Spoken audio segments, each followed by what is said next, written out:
TVS metro সেলফের bike.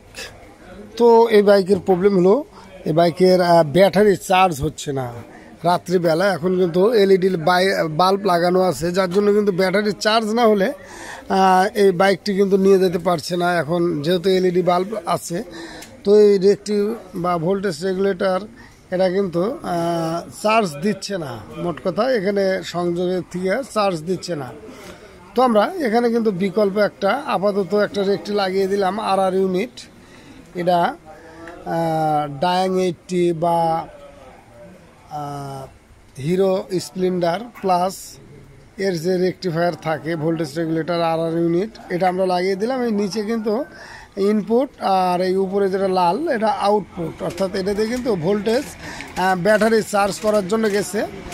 তো এরকমভাবে লাগালে কিন্তু এটা দিয়েই ব্যাটারি চার্জ হবে। তবে আর ইউনিটটা আমরা যখন লাগাবো তখন কিন্তু মানসম্মত লাগাবো, যাতে অতিরিক্ত ভোল্টেজ পেয়ে ব্যাটারিটা নষ্ট না হয়, যাতে মানসম্মত হয় সেটা আমরা লাগাবো। এখন আমরা স্টার্ট দিয়ে দেখাচ্ছি।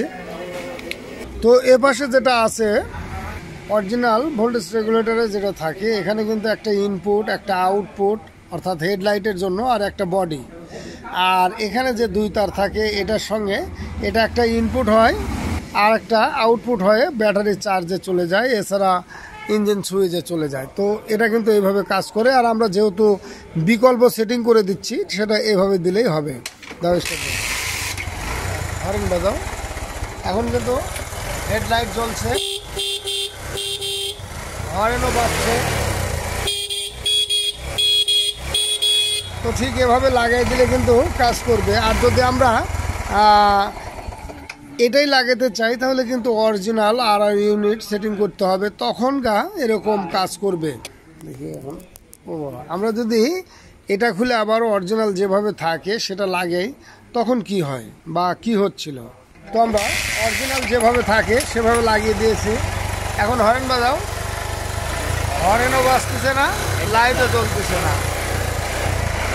তো এটা কিন্তু ব্যাটারি চার্জিং সাইড নষ্ট হয়ে গেছে। তো আমরা আবার এটা লাগালাম।